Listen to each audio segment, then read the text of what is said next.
ओम श्री सांब शिवाय नमः। अथाष्टमोऽध्यायः। 8वां अध्याय। नारद मुनि का हिमालय के समीप गमन, वहां पार्वती का हाथ देखकर भावी लक्षणों को बताना, चिंतित हिमवान को शिव महिमा बताना तथा शिव से विवाह करने का परामर्श देना। ब्रह्मा जी बोले, हे नारद, एक समय की बात है, आप शिवजी से प्रेरित होकर प्रसन्नतापूर्वक हिमालय के घर गए।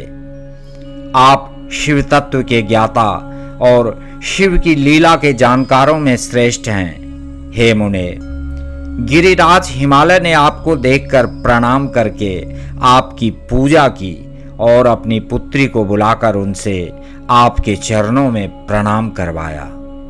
हे मुनीश्वर, तत्पश्चात स्वयं नमस्कार करके हिमाचल अपने सौभाग्य की सराहना करके मस्तक झुकाकर हाथ जोड़कर आपसे कहने लगे।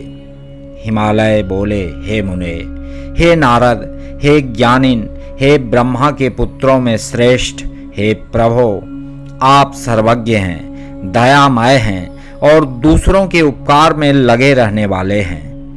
गुण दोष को प्रकट करने वाले आप मेरी पुत्री के जन्म फल का वर्णन कीजिए। मेरी सौभाग्यवती पुत्री किसकी पत्नी होगी?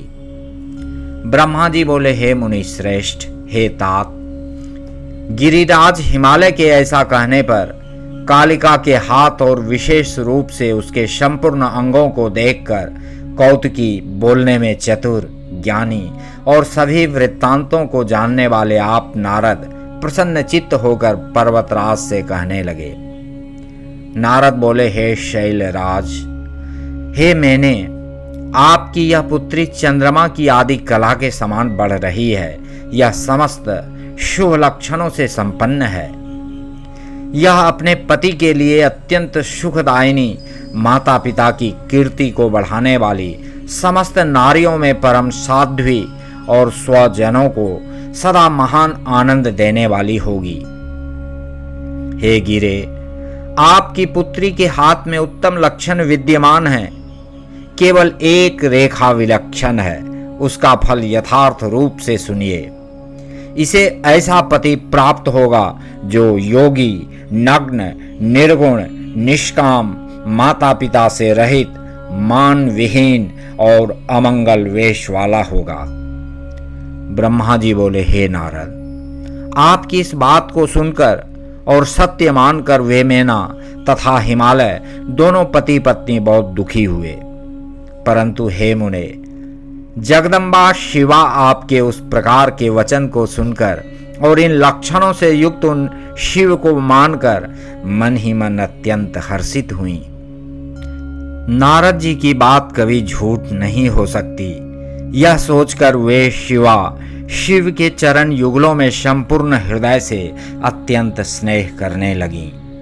हे नारद, उस समय मन ही मन दुखी हो हिमवान ने आपसे कहा, मुने, उस रेखा का फल सुनकर मुझे बड़ा दुख हुआ है, मैं क्या उपाय करूं?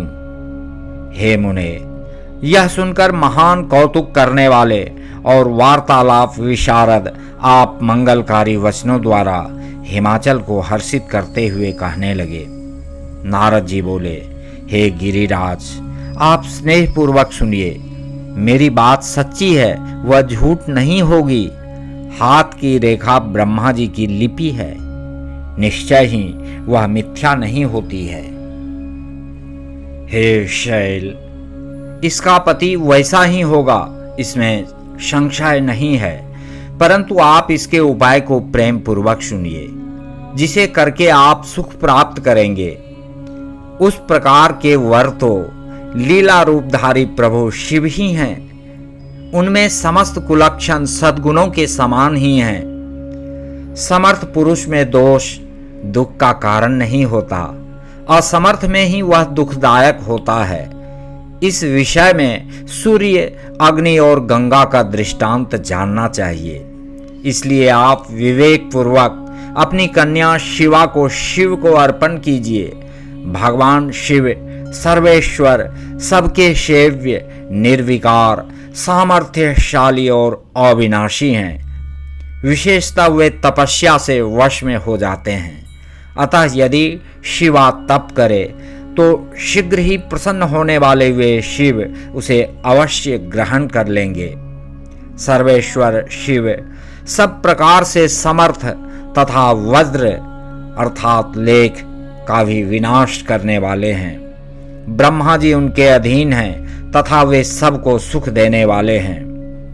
ब्रह्मा जी बोले, हे तात, हे ब्रह्मवित्, हे मुने, ऐसा कहकर कौतुक करने वाले आपने शुभ वचनों से गिरिराज को हर्षित करते हुए पुनः कहा, पार्वती भगवान शंकर की पत्नी होगी और वह सदा रुद्रदेव के अनुकूल रहेगी, क्योंकि यह महासाध्वी और उत्तम व्रत का पालन करने वाली है तथा माता पिता के सुख को बढ़ाने वाली है। यह तपस्विनी भगवान शिव के मन को अपने वश में कर लेगी और वे भी इसके सिवा किसी दूसरी स्त्री से विवाह नहीं करेंगे। इन दोनों का जैसा प्रेम है वैसा प्रेम ना तो किसी का हुआ है, ना इस समय है और ना आगे होगा। हे गिरि श्रेष्ठ, इन्हें देवताओं के कार्य करने हैं। उनके जो जो कार्य नष्ट प्राय हो गए हैं उन सब का इनके द्वारा पुनः उद्धार होगा। हे गिरे, आपकी इस कन्या से भगवान हर अर्धनारीश्वर होंगे। इन दोनों का पुनः हर्ष पूर्वक मिलन होगा।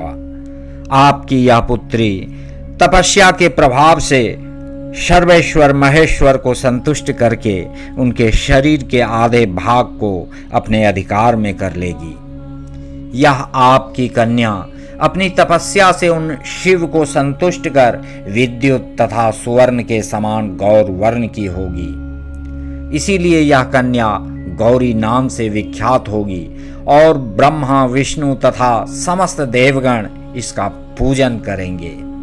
हे गिरि श्रेष्ठ, आप इस कन्या को किसी दूसरे के लिए नहीं देना और इस रहस्य को देवताओं से कभी प्रकट नहीं करना। ब्रह्मा जी बोले, हे देवर्षि, हे नारद, हे मुने, आपका यह वचन सुनकर वाक्य विशारद हिमालय आपसे यह वाक्य कहने लगे। हिमालय बोले, हे मुने, हे नारद, हे प्राज्ञ, मैं आपसे कुछ निवेदन कर रहा हूँ, आप उसे प्रेम पूर्वक सुनिए और आनंद का अनुभव कीजिए। सुना जाता है कि वे महादेव जी आसक्तियों का त्याग करके अपने मन को संयम में रखते हुए नित्य तपस्या करते हैं और देवताओं की भी दृष्टि में नहीं आते। हे देवर्षि, ध्यान मार्ग में स्थित हुए वे भगवान शंकर पर ब्रह्म में लगाए हुए अपने मन को किस प्रकार विचलित करेंगे, इस विषय में मुझे संशय है। दीपक की लौ के समान प्रकाशमान, अविनाशी, प्रकृति से परे, निर्विकार, निर्गुण, सगुण, निर्विशेष और निरीह जो पर ब्रह्म है, वही उनका अपना सदा शिव नामक स्वरूप है। अतः वे उसी का सर्वत्र साक्षात्कार करते हैं, किसी बाह्य वस्तु पर दृष्टिपात नहीं करते। हे मुने, यहाँ आए हुए किन्नरों के मुख से उनके विषय में नित्य ऐसा सुना जाता है, क्या यह बात मिथ्या ही है? विशेषतः यह बात भी सुनने में आती है कि उन भगवान हर ने पूर्व समय में सती के समक्ष प्रतिज्ञा की थी, उसे मैं कहता हूं, आप सुने। उन्होंने कहा था, हे दाक्षायणी, हे सती, हे प्रिय, मैं तुम्हारे अतिरिक्त दूसरी स्त्री का ना तो वरण करूंगा और ना तो उसे पत्नी रूप में ग्रहण करूंगा, यह मैं तुमसे सत्य कहता हूं। इस प्रकार सती के साथ उन्होंने पहले ही प्रतिज्ञा कर ली है। अब सती के मर जाने पर वे स्वयं दूसरी स्त्री को कैसे ग्रहण करेंगे?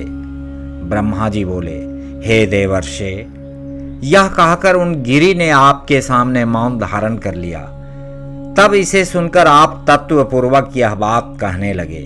नारद जी बोले, हे गिरिराज, हे महामते, आपको चिंता नहीं करनी चाहिए। आपकी यह कन्या काली पूर्व समय में दक्ष की पुत्री थी।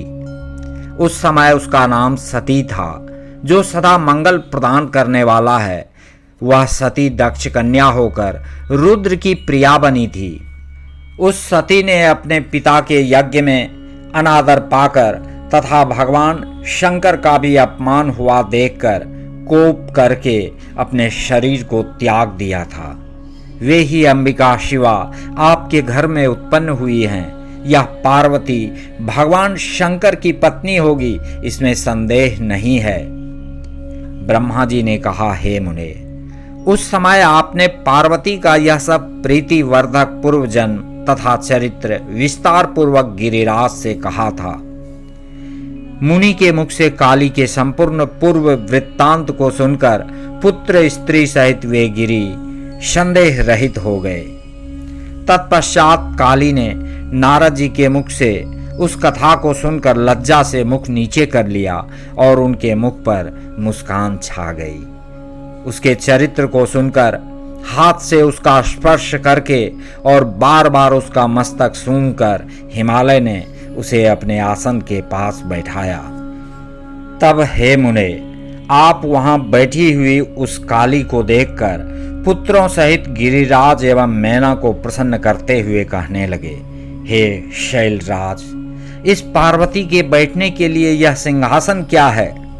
इसका आसन तो सदा शंभु का उरु देश होगा। या तुम्हारी तनया शिवजी के उरु का आसन प्राप्त करेगी, जहां किसी की दृष्टि अथवा मन तक नहीं जा सकेगा।